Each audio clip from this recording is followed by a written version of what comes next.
तो वाकई आम आदमी पार्टी की राजनीति देखकर आश्चर्य होता है, हंसी भी आती है, रोना भी आता है कि क्या वाकई ये वही राजनीति है जो राजनीति में एक नई अलख जगाने को निकले थे और जगा रहे हैं लाठी, डंडा, पत्थर और न जाने क्या क्या। हम आपको कुछ स्टिल तस्वीरें दिखाएंगे जो साबित करेंगी कि आम आदमी पार्टी का ये प्रदर्शन कितना अहिंसक था। पहली तस्वीर संदीप दुबे जी देखिए, दूसरी तस्वीर संदीप दुबे जी ये देखिए,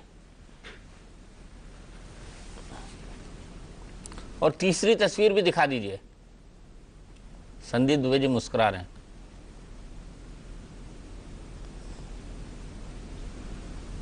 ये देखिए शादिया इल्मी खड़ी हुई हैं और ये आपके विधायक हैं, ये वाटर कैनन पे चढ़ रहे हैं ताकि वाटर कैनन को रोका जा सके।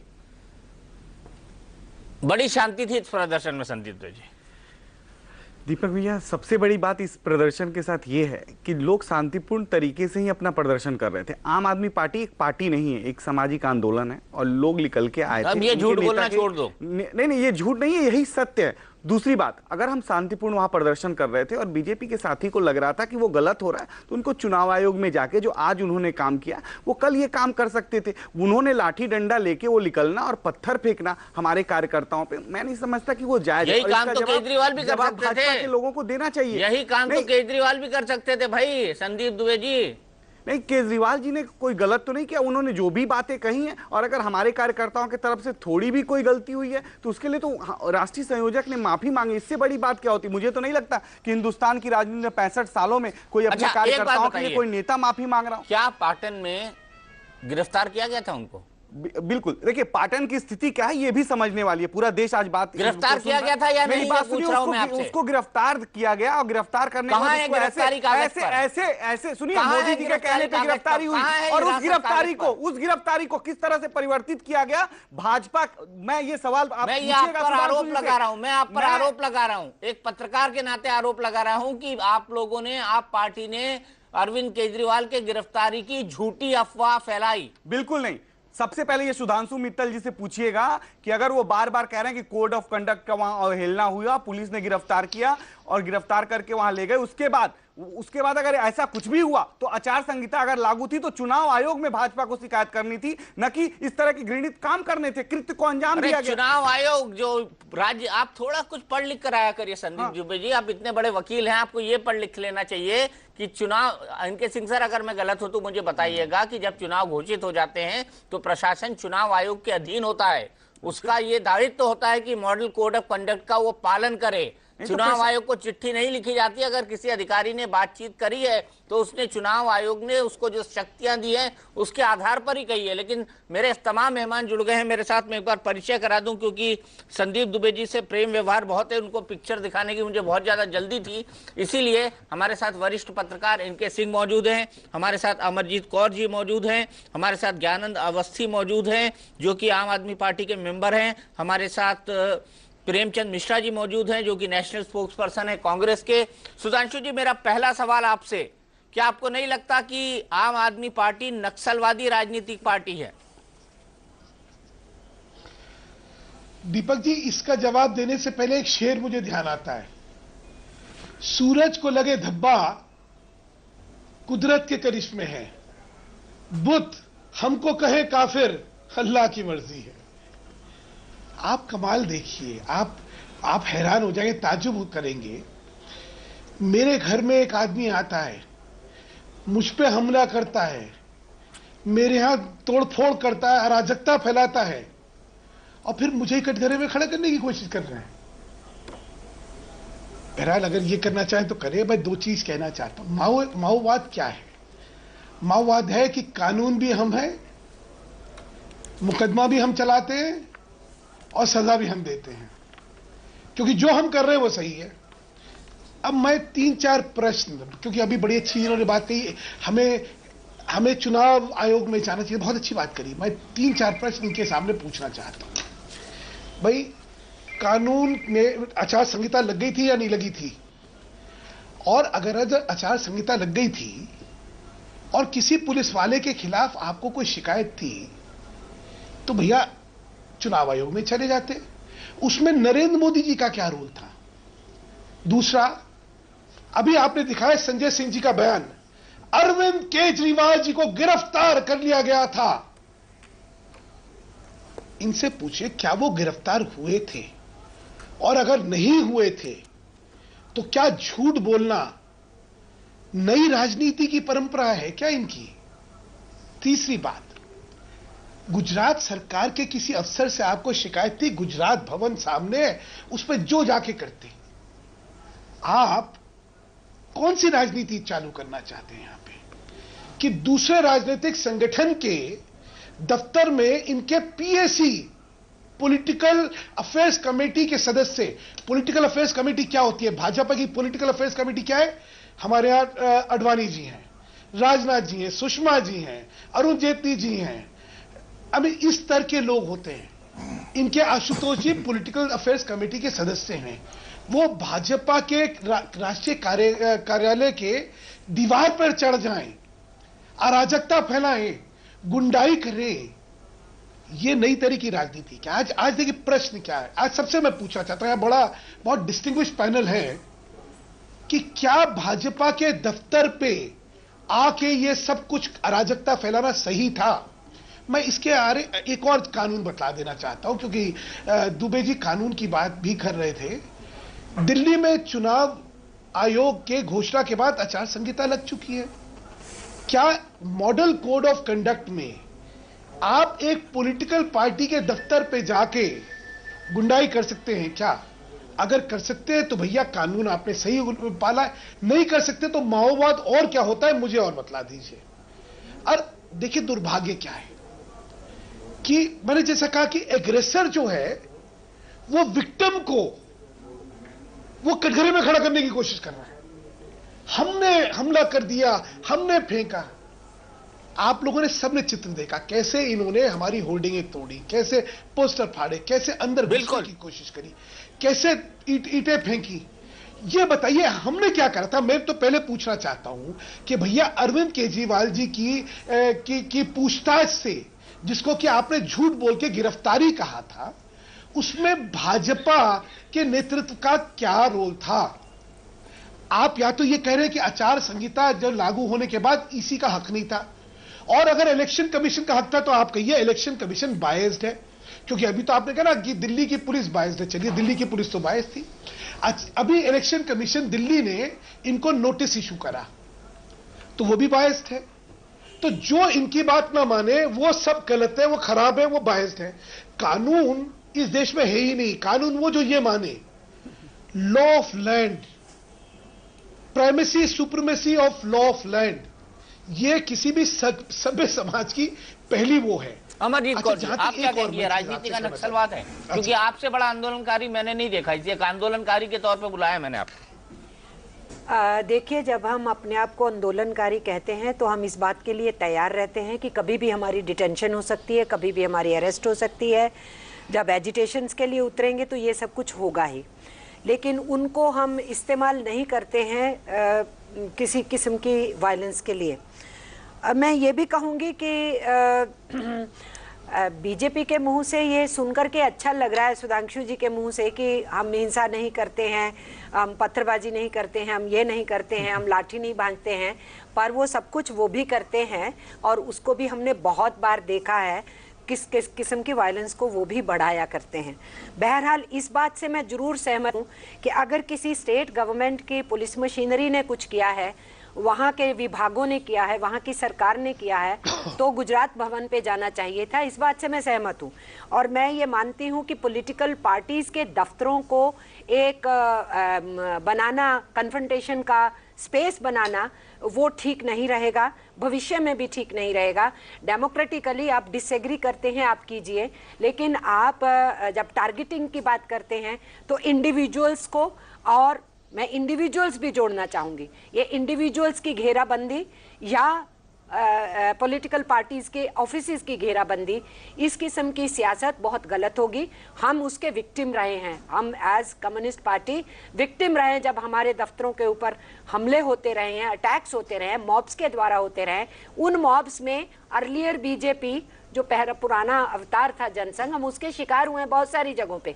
तो ये सुन के मुझे अच्छा लग रहा है कि ये कह रहे हैं कि पार्टी दफ्तरों को अटैक नहीं करना चाहिए।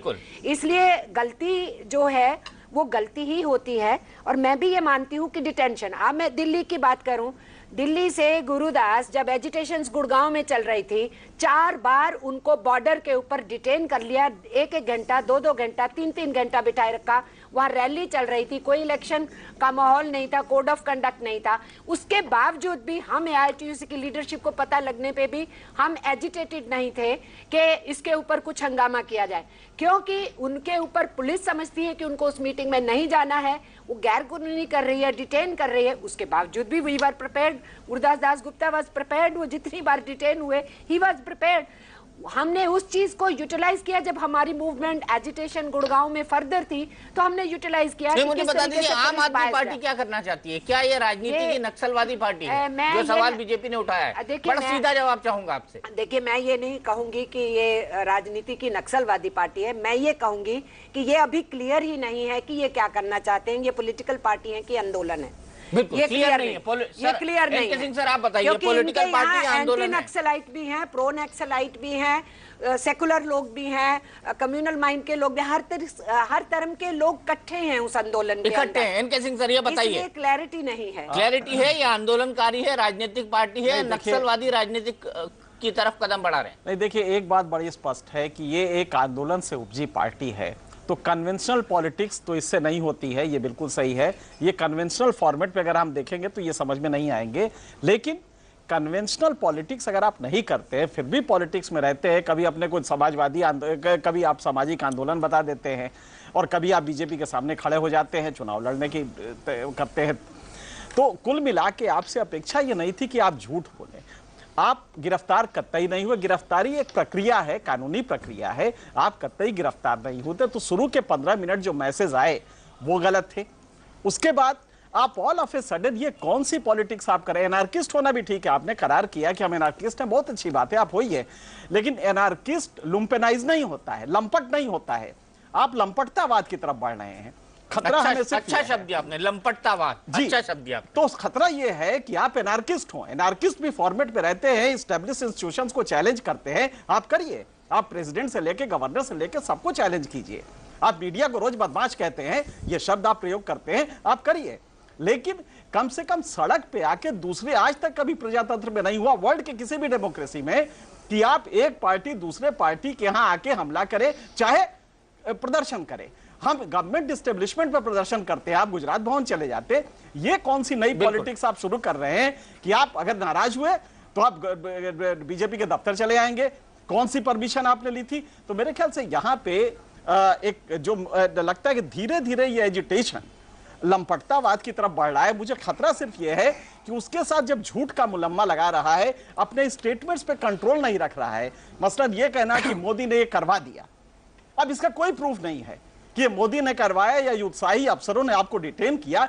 तो जब आप ये सेंटेंसेस कह रहे हैं तो कहीं ना कहीं जो क्रेडिबिलिटी आपकी है वो टार्निश हो रही है, और जैसे ही इस आंदोलन की क्रेडिबिलिटी खत्म होगी तो आप लोगों के लिए अस्तित्व का खतरा हो जाएगा। तो मेरी चिंता यह है कि आंदोलन बहुत अच्छा था, लेकिन इसका जो पॉलिटिकल कन्वर्जन हुआ है और उसको जो इंपीरिकल लेवल पे आप व्यावहारिक लेवल पे ला रहे हैं वो खतरनाक होता जा रहा है। मेरे ख्याल से इससे बचने की जरूरत है, बचने की जरूरत है। संदीप दुबे जी, लंपटवादी राजनीति कर रहे हैं आप, लंपटवादी। देखिए, लंपटवादी और झूठ की राजनीति नहीं, कोई झूठ की राजनीति नहीं। मैं जवाब देना चाहूंगा, बड़े भाई मेरे सुधांशु मित्तल जी ने कहा। देखिए, वहां जिसको डिटेन किया गया वो कौन था? वो व्यक्ति एक्स सीएम था, और सीएम को बिना कारण बताए आप डिटेन कर लेंगे? पहले क्वेश्चन ये, इसका जवाब वो दें। और वहां पे जो कुछ हुआ एक मुख्यमंत्री के साथ, जो पूर्व मुख्यमंत्री है, वो अरविंद केजरीवाल नहीं था, पूर्व मुख्यमंत्री था, वहां पे गया हुआ, तो उसके साथ इस तरह की घटनाएं हुई और पुलिस बैठा लेती है उसको और उससे पूछताछ करेगी, और पूछताछ करने के बाद आप उसको बताते हैं कि वो ट्रैफिक का उल्लंघन करते हुए वो पाए गए। तो इस तरह की चीजें जब होती हैं तो आपने ये एसएमएस क्यों डाला? भाजपा के लोगों पर शक जाता है। दूसरी बात मुझे इस बात का जवाब दीजिए, आपने ये कैसे कह दिया कि वो गिरफ्तार कर लिए गए? दूसरी बात सुनिए साहब, आपने ये कैसे कह दिया कि वो गिरफ्तार जो वहां की हालत है, गुजरात की जो हालत है, जिस तरह से विरोधियों के साथ निपटते हैं माननीय मोदी जी, और जिस तरह का व्यवहार होता है पहली बार गुजरात गए लोगों के द्वारा, भूलिए वहां मत, के लोगों पे वो चीजें जा रही है, वो आई, और हमारे कार्यकर्ता हैं, समर्थक हैं, अगर वो इकट्ठा हो रहे हैं तो उसको तो हम हम आप रोक नहीं SMS सकते। ये भेजकर आंदोलन इकट्ठा है, करेंगे ये आप। आंदोलन है। मैं कह रहा हूँ ये SMS भेजकर आंदोलन इकट्ठा से जुड़ी करेंगे हुई आप। पार्टी है और इसमें आम आदमी जो है, आम आदमी की इसमें सहभागिता है। और आम आदमी अगर किसी को अपना नेता मानती है, कोई अपने अरविंद के सपनों का भारत बनाने में उसका भी आम आदमी का सहयोग है, तो अरविंद के साथ कुछ भी होगा वो खड़ा रहेगा। अभी अरविंद एक सीएम थे, अभी अरविंद एक सुनिए, सीएम थे, अभी सुनिए आम आदमी साहब, बन गए। सुनिए, अभी एक सीएम थे, अभी हम आम आदमी बन गए। सुनिए, बहुत बिल्कुल बिल्कुल बहुत आम अच्छा, आदमी सीएम बना और बहुत आम बढ़िया आदमी है वो। ट्रांसफॉर्मेशन है। दूसरी चीज, अभी एक दूसरी सीएम थे, अभी आम आदमी बन गए। बहुत बात बड़ी समझ बात लीजिए, तो सुन लीजिए। बहुत बढ़िया ट्रांसफॉर्मेशन है। प्रेमचंद मिश्रा जी की बात चलूंगा। लाठी, जो लाठी चले, जो डंडे आए, जो पत्थर चले, जो सुनिए, कुर्सियां चले, VIP क्या वो कल्चर आम नहीं। आदमी के लोग लेके आए थे? वो तो बीजेपी कार्यालय से निकले हुए डंडे थे, बीजेपी कार्यालय से निकले हुए पत्थर थे, बीजेपी कार्यालय से निकली हुई कुर्सियां थी। तो क्या ये लिखा था बार उस बार पे आप ये BJP? कहना उस कि पे आम लिखा था आदमी, भाजपा। जो आम आदमी इकट्ठा हुआ वो इस बात अच्छा, का यकीन पत्थरों नहीं पर नेता के पत्थरों साथ पर गलत भाजपा हुआ। लिखा था। है ना? तो उसको आप अराजक बना दिए, उसको आपने गुंडा बना दिया, उसको आपने माओवादी बना दिया। तो ये कैसी व्यवस्था? आप लोगों से तो हम लोगों ने राजनीति सीखी है। अगर यही राजनीति सीखना भाई, होता अगर आपने बड़ों ऐसी से राजनीति बीजेपी से, सीखी है तो हमसे फिर मत सीखिए। ये तो हो चुका ऐसी है राजनीति अगर आपने जवाब सीखी दे है तो दो। हमसे मत सीखिए। सुधांशु जी, मैं आपके पास आऊंगा। प्रेमचंद मिश्रा जी बहुत देर से इंतजार कर रहे हैं। क्या प्रेमचंद मिश्रा जी, आपको लगता है कि आम आदमी पार्टी की राजनीति लंपटवादी और नक्सलवादी है? देखिए, सबसे बड़ा प्रश्न ये है, ये अपने अपने ढंग से लोग व्याख्या करते हैं कि इन लोगों की एक्टिविटी को क्या नाम दिया जाए। खुद केजरीवाल जी ने अपने आप को अराजकतावादी कहा है। तो अराजकता कौन फैलाता है? जिसे कानून पर भरोसा नहीं होता है, जो व्यवस्था को नहीं मानता है। नक्सलवाद का सीधा आरोप तो हम नहीं लगा सकते हैं, लेकिन जो इनका एक्शन है, इस देश में 3 तरह की धारा की राजनीति चल रही है। एक गांधीवादी विचारधारा पर राजनीति चल रही है, एक फांसीवादी प्रवृत्ति के लोग राजनीति में एक्टिव हो रहे हैं, और एक ये नक्सलवाद, अराजकतावाद, जिसको जोड़ के आप जो भी नाम दीजिए, जैसा इनके सिंह जी ने उसे लंपटवाद एक नया शब्द लाया। कहीं न कहीं भारतीय लोकतंत्र के लिए ये परिस्थितियां बहुत ही खतरनाक ट्रेंड की ओर ले जा रही हैं। मैं स्पष्ट रूप से इस बात को आपके माध्यम से कहना चाहता हूं।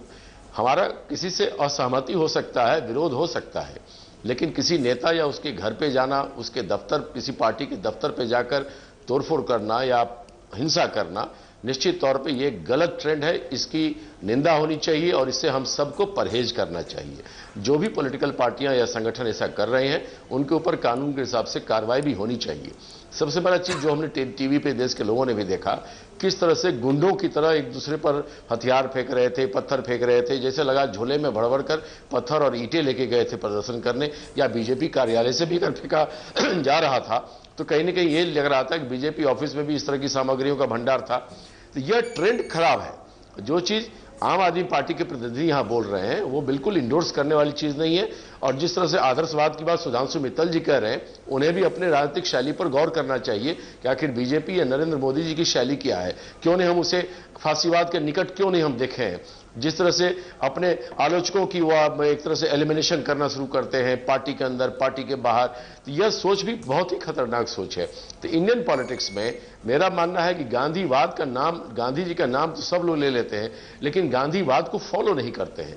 तो गांधीवाद के रास्ते पर यह देश चलेगा, या अराजकता के वादी तत्वों के नाम पर देश चलेगा, या फांसीवादी तरीके से चलेगा? गुजरात का एक मॉडल जवाब ले लेते हैं मिश्रा जी, जवाब ले लेते हैं। आपने बात पूरी कर ली। सुधांशु मित्तल जी, क्विक रिएक्शन आपसे, क्योंकि आपको भी लपेटा है आम आदमी पार्टी के साथ साथ। कहना है कि आप भी उसी तरह के एलिमेंट हैं जिस तरह के आम आदमी पार्टी के लोग हैं। ऐसा है, मिश्रा जी ने कम से कम वो इनायत इतनी तो बख्शी कि ये कहा कि हमारे दफ्तर पे हमला नहीं होना चाहिए था। इसका मैं बहुत शुक्रगुजार हूं। मिश्रा जी, आपसे सिर्फ कहना चाहता हूं, आप पे कोई जानलेवा हमला करे और आप अपने बचाव में एक्सेस है भाई, जानलेवा हमला इतना तो ना कहिए। क्या बात है? हमला तो आप नहीं, ऐसा ना कहिए, मतलब अच्छा शालीन डिस्कशन हो रहा है, प्रोफेशनल हो रहा है। दुबे जी देखिए, पत्थर फेंक रहे हैं। आप एक पक्ष दिखा रहे हैं ना, इनके लोगों ने जो आपने डंडों से कौन हमारे सा लोगों दिखाया को पक्ष? पीटा, इसकी बात पहले है। पत्थर कौन फेंका इसका भी तो फैसला होना चाहिए। पहला पत्थर तो इनके नहीं तो क्या जस्टिफिकेशन मिल जाएगा? बीजेपी कार्यालय से आया। देखिए, अरविंद जी बोल चुके हैं। डिस्कशन बिल्कुल मुझे बेमानी है दीपक जी कि मेरी पहला बात पूरी पत्थर कर लेने किसने दीजिए। फेंका। पत्थर दोनों तरफ से दीपक जी, चले मेरे हैं। को मेरी बात पूरी कर लेने दीजिए। अच्छा ठीक है, कर लीजिए, दीपक जी मेरे को मेरी बात पूरी कर लेने दें। कर लीजिए, कर लीजिए। मैंने कहा कि मैं आत्मरक्षा के लिए, मेरे पे कोई हमला कर रहा है और मैं उसके बचाव में कुछ करूं, तो अगर आप कहते कि मुझे ये माफी मांगनी चाहिए, ये देखिए आपने मुझे नहीं मारा, मैं बच गया क्योंकि मैंने अपना बचाव कर लिया था और इस बचाव करने के लिए मैं क्षमा प्रार्थी हूं, तो भैया अगर आप मानते तो चलिए। सुधांशु जी, वहां तो पुलिस ये मौजूद मानता है थी, क्या है? पुलिस एक- मौजूद थी, पुलिस मैं और कहता- आपको भिड़ने देते ना। मैं अगर मैं हमने कहता तो हूं, मेरी हमारे बात पार्टी खत्म करिए। दफ्तरों पे हमले हुए, हमने कोई उसका मुकाबला अमरजीत जी, फिजिकली अमरजीत जाके जी, करने की बजाय पुलिस अमरजीत जो जी, पुलिस अमरजीत जी, दीवार मैं बन रही खत्म थी कर वहाँ। लूं। अमरजीत जी, मैं आपसे निवेदन कर लूं, मैं खत्म कर लूं, उसके बाद कहानी जो आपको खत्म तो कहना करिए, चाहिए। इसका भी जवाब दीजिए ना। पुलिस मैं- को मैं भिड़ने एक देते से- आपके मैं बिल्कुल साथ। दे दूंगा। मैं आपको जवाब ही दे देता हूं ना, सुन तो लीजिए। दिल्ली पुलिस ने किसके खिलाफ एफआईआर रजिस्टर करी? इनके खिलाफ रजिस्टर करी। क्या कहा? इन्होंने हमला करा। क्या कहा? इन्होंने अराजकता करी। अभी आपने टीवी पे देखा, देखिए ये सामने दिख रहा है, पुलिस की वैन पे कौन चढ़े? ये चढ़े। जो वाटर कैनन लाया गया था इनको संभालने के लिए, उसका मुंह मोड़ के कौन दिखा रहा है? इन्हीं के आदमी दिखा रहे हैं। आपके भी चढ़ते हैं, हमारे भी इलेक्शन चढ़ते कमीशन हैं। ने नोटिस किसको क्या करा? बात सुनिए कर रहे हैं एक सेकंड। इलेक्शन कमीशन ने किसको नोटिस इशू करा? इनको करा। बिल्कुल। और फिर भी अरे हम मित्तल गुनहगार साहब, हैं। बात का इतना बतंगड़ उसके बाद- बता रहे उसके हैं। उसके बाद हम ही कटघरे में खड़े हो जाएंगे। ज्ञानेंद्र अवस्थी जी के पास आप लोग चलते सब जो हैं, है ज्ञानेंद्र अवस्थी जी के पास चलते हैं। सुधांशु भाई, ज्ञानेंद्र अवस्थी जी के पास। ज्ञानेंद्र अवस्थी जी, आरोप आप पर लग रहे हैं कि आप लंपटवादी, अराजक और नक्सलवादी राजनीति करते हैं। दीपक भाई, जी, जिस तरीके से तेलंगाना बिल संसद में फाड़ करके बनाया गया, जिस तरीके से गुंडागर्दी संसद में हुई है, उसके बाद मुझको क्या कहना चाहिए इस बारे में? तो वही गुंडागर्दी आप सड़क पे करेंगे? आंदोलन को देखें तो पिछले 3 वही सालों से गुंडागर्दी आप सड़क पे करेंगे?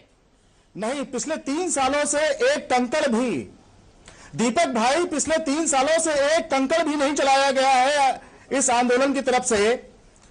इसके बावजूद हम पर यह आक्षेप लगाया जा रहा है। तो कल पत्थर चलाना जबकि मतलब 3 RSS साल नहीं चलाया तो चलाने एक की, बार का लाठी चलाने की डिस्काउंट, ट्रेनिंग देती 3 है। साल के साथ कई पत्थर फ्री।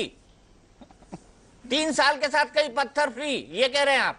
3 साल आपने पत्थर नहीं चलाए तो एक दिन पत्थर चलाने की अनुमति दी जाए आपको बीजेपी के लोगों पर? बीजेपी के दफ्तर में नहीं, बीजेपी के लोगों के पास लाठियां क्या कर रही थी? क्या ये योजनाबद्ध नहीं था? इन लोगों ने अपने कार्यालय में इतनी लाठियां कहां से इकट्ठी की हैं? ये पूछा जाना चाहिए। देखिए, आपको पता होना चाहिए कि दिल्ली में बीजेपी के दफ्तर के बाहर बैरिकेडिंग लगी है और आपके लोगों ने उस बैरिकेडिंग को भी तोड़ा है। नहीं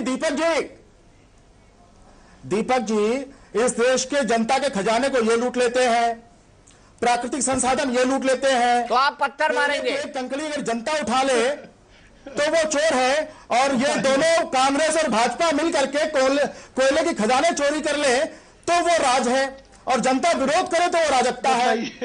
ये किस तरीके की बात कर रहे हैं? ज्ञानेंद्र जी, जब विरोध तो जनता करने हो से जाते हैं, इनके सिंह सर, इस इसका देश जवाब में आप हमारे देंगे जो फिर। अमर लोकतंत्र जी के जी, चारों स्तंभ हैं, अमर जी मैं आता हूँ इनके जी सिंह। जी, बड़ा अजीब सा पैराडॉक्स है आपके स्टेटमेंट्स। अगर दोनों आपको दिखाए जाए तो आप खुद ही बताइए, आप कब जनता हो जाते हैं, कब आंदोलनकारी हो जाते हैं, कब पॉलिटिशियन हो जाते हैं? आपको लगता नहीं कि इससे कन्विंस नहीं हो रही है मासेस?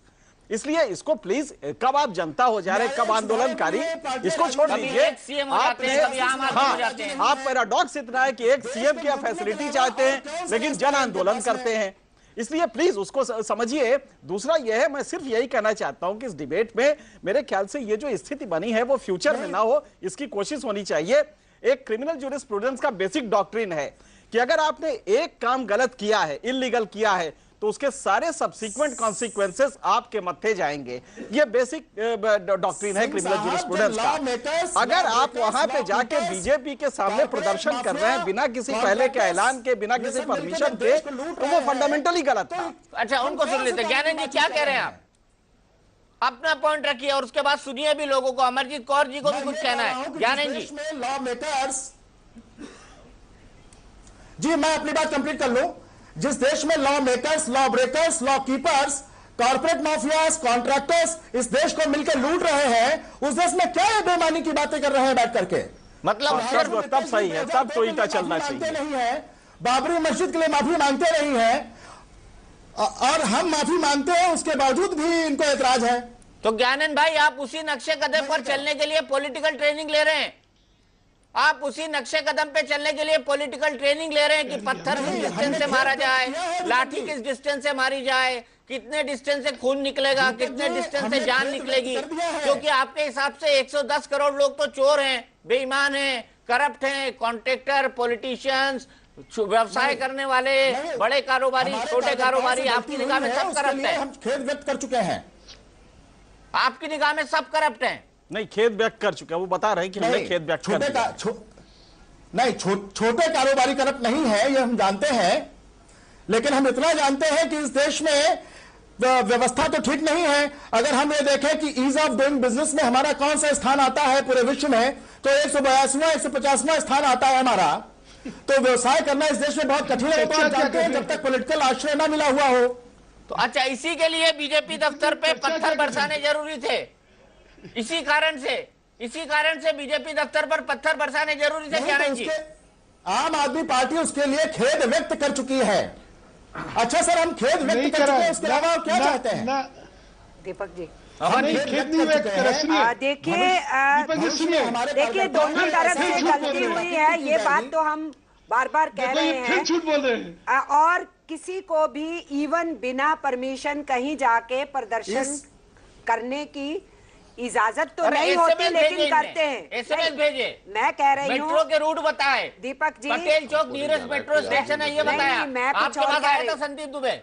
आपके पास आया था एसएमएस? देखिए, जो कार्यकर्ता हैं, जो जुड़े हुए लोग हैं और जो आम आदमी है, वो अपने इकट्ठा होने के लिए अपना ग्रुप बना रखे, तो एक दूसरे के लिए उसमें पार्टी का कोई लेना देना नहीं है। पार्टी थोड़ी कहती है कि आ जाओ। आम आदमी है, उसके नेता के साथ कुछ भी होगा वो इकट्ठा होगी। इतनी भावनाएं हैं, हर आदमी अरविंद के सपनों से अपने को जोड़ के देख रहा है। ये भ्रष्टाचार का मुद्दा है, इस पे लड़ाई है, तो बहुत बड़ी लड़ाई है जो लड़ी जा रही है। दो बात मैं स्पष्ट करना चाहती हूँ। भ्रष्टाचारियों को पत्थर मारिए उनके घर जाके। 3000 बच्चे इस देश में भूख से मर जाते हैं। देखिए, और अरविंद केजरीवाल उनको खाना खाने देने जाते हैं। वो नक्सलवाद नहीं है। नहीं, अरविंद केजरीवाल उनको खाना खाने देने जाते हैं ना अरविंद केजरीवाल। 174 लोग ठंड से मर जाते हैं। नहीं, तो 174 लोग ठंड से मर जाते हैं, और केजरीवाल जी को कोई चिंता नहीं है। दीपक जी, मुझे 2 सेंटेंस बोलने दीजिए। क्या जनता का 33% कंट्रीब्यूशन जो है इनडायरेक्ट टैक्सेस के माध्यम से पब्लिक एक्सचेकर में नहीं है क्या? राजीव गांधी ने कहा था कि हम 1 रुपये में 85 पैसे लूट लेते हैं, इसीलिए गुंडाई लेते हैं। नहीं, इसीलिए आप पत्थर फेंकेंगे। तो लूट क्यों? जो आप इस देश को लूट कैसे सकते हैं? नहीं, इसीलिए पत्थर फेंकेंगे। 1 साल से जागे हैं आप। 12 लाख करोड़ रुपए जो भारत सरकार के पास, माओइस्ट और आतंकवादी किसको देते हैं? हमें कौन न्याय देगा? क्या इस देश में जनमतवाद है क्या? देखिए, हाँ बिल्कुल, माओइज्म और क्या होता है, लुम्पटवाद जो भी आप कह रहे थे इनके सिंह जी, और क्या होता है? ये ज्ञानेंद्र अवस्थी जी की भाषा नक्सलवादी की भाषा है कि नहीं? क्यों नहीं लागू करते हैं? बताइए दुबे जी। देखिए, ज्ञानेंद्र अवस्थी जी की भाषा जो है, एक आम आदमी की भाषा, इतनी पीड़ा है आम आदमी को, इतनी पीड़ा इस व्यवस्था से। और आज मैं आपको बता दूं, ये भाजपा और कांग्रेस के दोनों लोग एक ही हैं। आज ये बात प्रूफ भी हुआ, और उस बात को हम कह दें कि सुप्रीम कोर्ट में जब, अरे अवस्थी जी मेरी बात सुन लीजिए, आज भाजपा कांग्रेस एक साथ दिखी है, कांग्रेस भाजपा के समर्थन में दिखी है, एक हलफनामा। आज ये प्रूफ हुआ है, कांग्रेस सरकार की तरफ से, कांग्रेस विधानसभा जैसे भंग हुआ, जब मांगा गया तो सरकार की तरफ से ये बात कही गई है, आज ये बात कही गई है कि भाई बीजेपी दिल्ली में सरकार बना सकती है, और आम आदमी के एमएलए इनके संपर्क में, इस तरह की बातें कोर्ट में आ जाएंगी, ये बातें भी आएंगी। तो ये दोनों लोग मिले हुए हैं, और आज अरविंद की हर एक कही बातें सत्य साबित हो रही है कि भाजपा और कांग्रेस मिली हुई है, और ये जानबूझ के अरविंद को सिर्फ, और अरविंद के लोगों को जो भारत नया सपनों का भारत बनाना चाहते हैं, उसके खिलाफ। भैया, मेरी भैंस को डंडा क्यों मारा? हमने किसी खेत के चारा चरती थी। अरे साहब, खेत में चारा चरती थी। आप कहाँ कांग्रेस की? मुझे सिर्फ इस सवाल का जवाब दीजिए, मेरी भैंस को डंडा क्यों मारा? या ये बोलिए, बीजेपी की भैंस को डंडा क्यों मारा? गिरफ्तार हुए थे। अरे जब आपको बता दिया ना साहब, आप तो बहुत अच्छे नेता हैं भैया। दुबे जी भी बहुत अच्छे नेता हैं। अच्छा ये बताइए, नहीं कर सकता कोई जो बिना कारण बताए। और दूसरी बात, पहला पत्थर सुनिए, पहला पत्थर भाजपा की तरफ से ही आया होगा। मैं आज आपको बता रहा हूँ, इनके यहाँ लाठियां हैं। आप जाके अभी पुलिस जांच क्यों नहीं करती, रेड क्यों नहीं मारती भाजपा के कार्यालयों पे? भाजपा के कार्यालयों पे रेड होना चाहिए। बात बहुत सीधी है। उन्होंने पत्थर मारा था या आपने पत्थर मारा था, सवाल तो यह है कि वहां क्लैश हुआ, और गलती अगर बीजेपी की है, उन्होंने शुरू किया तो वो नहीं करना चाहिए था, जब पुलिस बीच में थी, बैरिकेड्स बीच में थे और आप थे। और आप इस बात को ये मान के चलिए कि जब आप परमिशन लेके कहीं प्रदर्शन पे जाते हैं तो भी पुलिस को जहां रोकना है, करना है, भिड़ना है तो हम भिड़ने के लिए तैयार रहना पड़ता है। जब हम बिना परमिशन के जाते हैं तो किसी भी कंसिक्वेंसेस के लिए तैयार रहना चाहिए। उसके लिए जेल भी होती है, केस भी होते हैं, पिटाई भी होती है। तो अगर आंदोलनकारी है तो इन सब चीज को समझना ही पड़ेगा। ये सब कुछ होता है, उसके ऊपर आप एजिटेट होके आक्रमणकारी रवैया अपना करके उस ढंग से चलेंगे तो ऐसा तो नहीं होता है। हम नहीं मानते कि ये स्वतः ही लोगों ने किया। हम ये मानते हैं कि इस बात को न्यूज को भेज करके ऑर्गेनाइज ढंग से ऑपोजिशन किया गया है। वो मना कर रहे हैं कि ऐसा काम मत इसलिए करो। जो बीजेपी की गलती है वो बीजेपी की है, जो यहाँ की है वो यहाँ देख रहे हैं। आप शांत हो जाओ, उनका ईंटा पत्थर खाओ। आ जाओ पोस्टर फाड़ो। दुबे जी एक बताओ, आप गए थे? पूछना चाहता हूं मैं, जो महत्वपूर्ण है इसके मूल में है। नहीं, मैं दुबे जी से एक सवाल पूछ रहा हूँ। दुबे जी आप गए थे? नहीं, उस आंदोलन में मैं शाम को मैं कहीं और था तो मैं गया नहीं था। आपके नंबर कट गए मतलब? ठीक है, आपने मान लिया नेशनल टेलीविजन पर कि बीजेपी पर पत्थर आपने नहीं फेंका। अरे नहीं, मुकदमे हो रहे इसलिए भी मना कर रहे हो। वकील है, मुकदमे से तो बच जाएंगे साहब। मुकदमे का आपने नहीं मारा पत्थर? नहीं, मैं उसे आंदोलन। दीपक जी एक चीज कहना चाहता हूँ। आंदोलन था वो कि पत्थर? आंदोलन। देखिए, आम आदमी पार्टी कोई पार्टी नहीं है, वो एक पार्टी नहीं है। देखिए, लोगों का हुजूम है। जो आम आदमी व्यवस्था परिवर्तन चाहता है, लोग हैं जो इकट्ठा है, व्यवस्था परिवर्तन चाहते हैं, जो इकट्ठा होकर लड़ाई लड़ रहे हैं। और देखिए उसके नेता के साथ दुबे जी ने मान लिया कि आम आदमी पार्टी नहीं है। दुबे जी ने क्या, अरविंद भाई ये बात कहते हैं कि हम लोग आंदोलन से निकले हुए लोग हैं, हम आंदोलन कर रहे हैं व्यवस्था परिवर्तन के खिलाफ। कौन सी पार्टी आंदोलन से नहीं निकली? पूरा देश एक साथ संगठित है, इकट्ठा, इसीलिए तो भाजपा कांग्रेस के क्षेत्रों में दर्द हो मुझे रहा है। बताइए कौन सी पार्टी इस देश में आंदोलन से नहीं निकली? यही बात तो अन्ना हर पार्टी आंदोलन से निकली। आंदोलन से मैं किसी पार्टी पे आपके खिलाफ कोई बात नहीं करता, लेकिन एक चीज मैं बोलना चाहता हूँ, 65 सालों से जो स्थिति देश की बनी है उसके जिम्मेदार यही भाजपा और कांग्रेस के लोग हैं। आप आम आदमी पार्टी भी जिम्मेदार है, मेरा ये कहना। मैं भी बोलूं?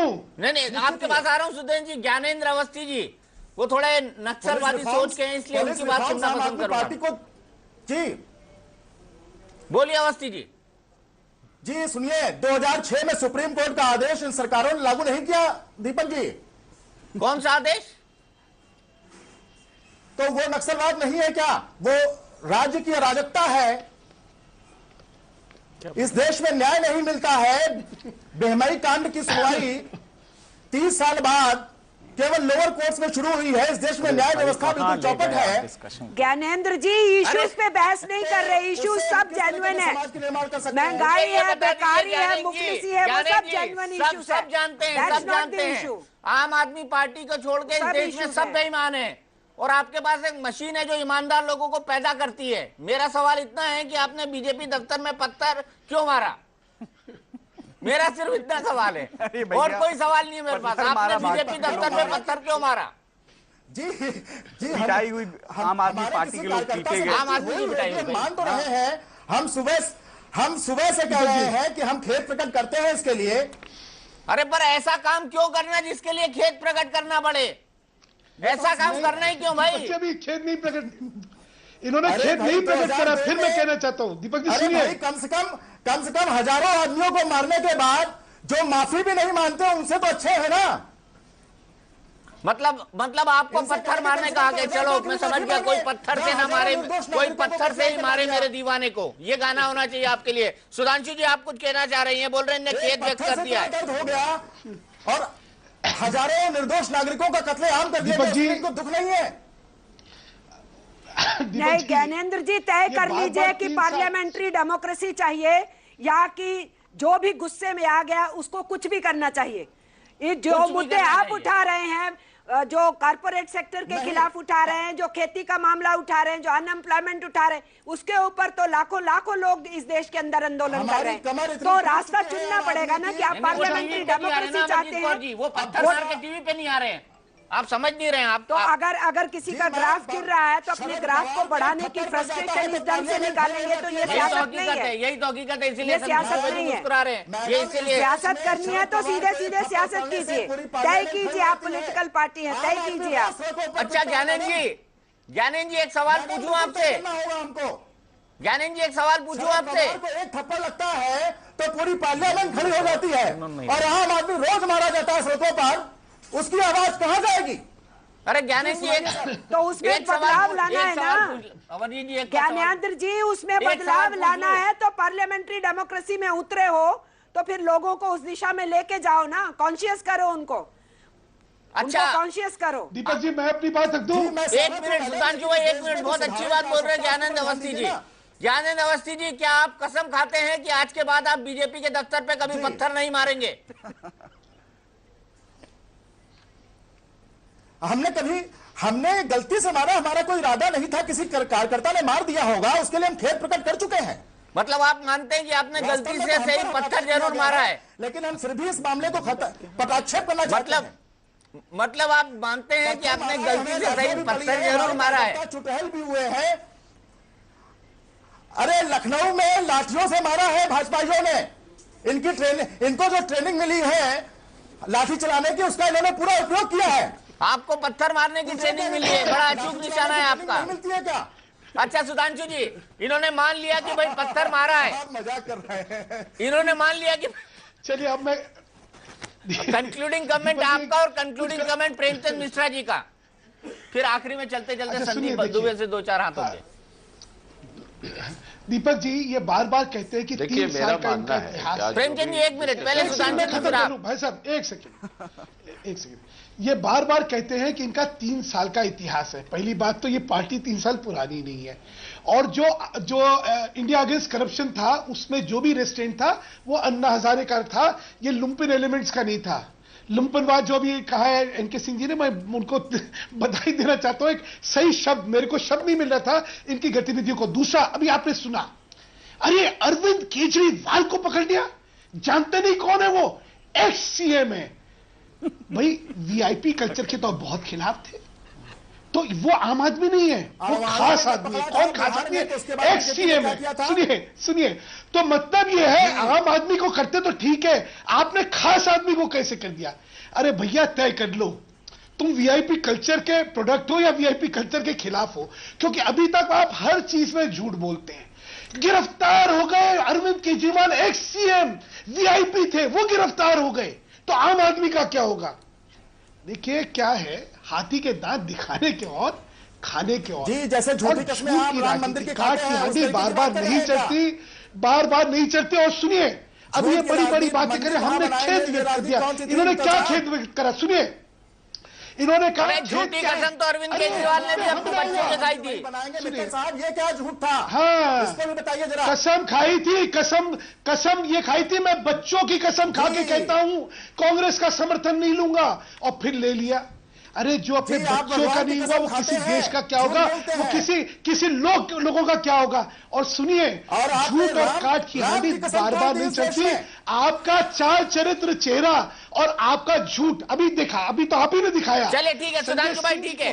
अरविंद केजरीवाल गिरफ्तार हुए, आपने अराजकतावादी है, आपने लोगों को भड़काया ये कह के जो झूठ था, और उसके बाद भी जो है आप देखिए क्या क्या बातें करे जा रहे हैं। आप कह रहे हमने माफी नहीं मांगी, आपने माफी मांगी, आपने हम पे हमला हुआ, और शायद ठीक है सुधांशु जी, पत्थर मार दिया। ठीक है, your point is well taken, your point is well taken. Mishra ji आप क्या कहेंगे इस राजनीति पर जो आपने शुरू की है? 2002 के लिए भी माफी मांग ले मित्तल साहब, कल के लिए खेत जता दिया ना आपने, बहुत बढ़िया है। पत्थर और मत मारना।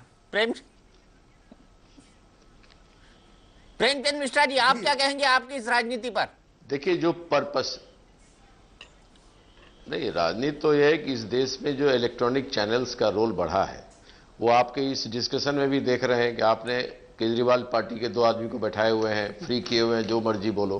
तो इनका तो पर्पस ही वही था ना, तो इनका पर्पस सर्व हो गया कि अगर पत्थर मारेंगे तो न्यूज बनेगा, गिरफ्तार नहीं होंगे, हल्ला कर दो मैं गिरफ्तार हो गया तो न्यूज बनेगा। तो ये न्यूज के उस एंगल को जानते हैं, इन लोगों ने ये ट्रेनिंग ली है कहीं ना कहीं से कि क्या करेंगे, कैसा एबनॉर्मल एक्टिविटी करें कि मीडिया में हमको स्पेस मिले, और ये काम ये आराम से कर रहे हैं, और इस पर हम लोग बैठ के डिस्कशन करें। सुनिए सुनिए सुनिए, ज्यादा भाषण मत दीजिए, सुनिए सुनिए, अरे सुनिए, आपने भी बहुत बोला है भाई। सुनिए, ज्यादा भाषण मत दो भाई, अरे भाषण मत दो, फालतू बात कर बैठ के यहाँ। ये टीवी चैनल में बैठकर इतना स्पेस और टाइम लेना, इनका यही पर्पस है।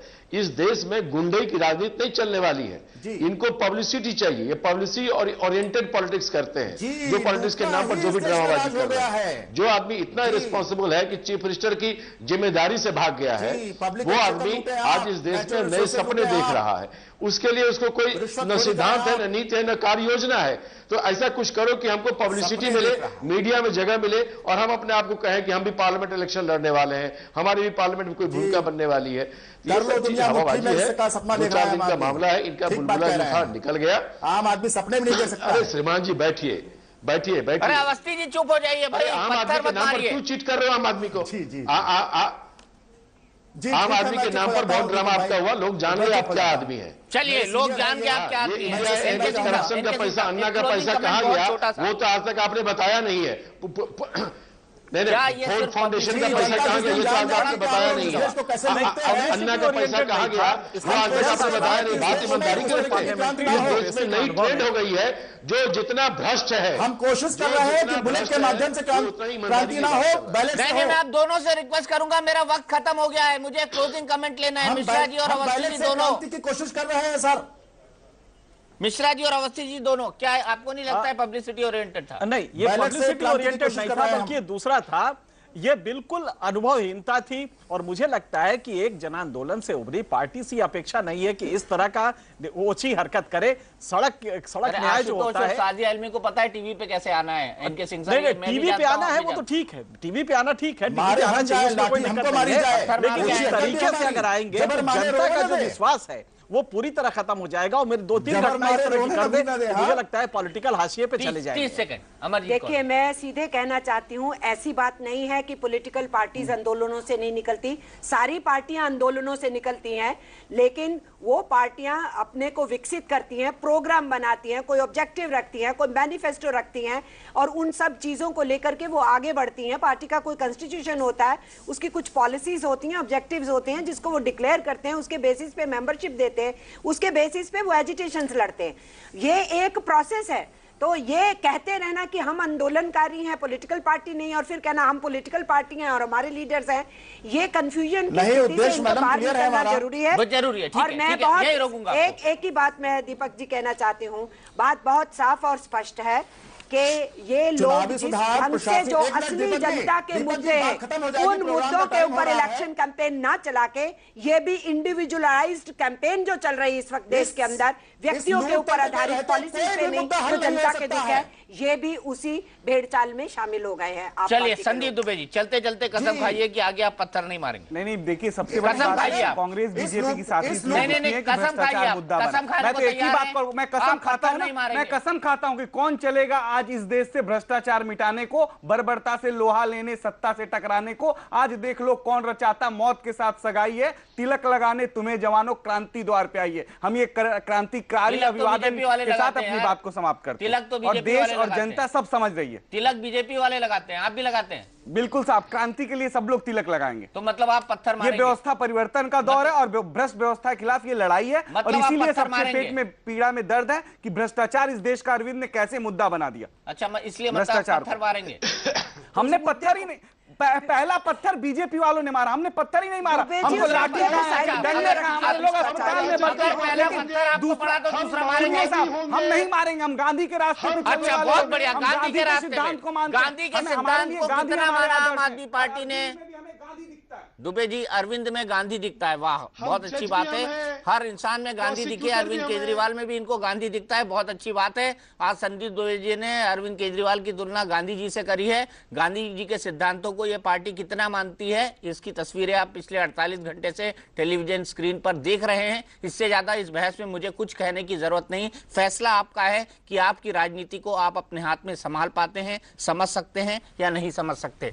बड़ी बहस में आज इतना ही। इंडिया न्यूज पर खबरों का सिलसिला लगातार जारी है।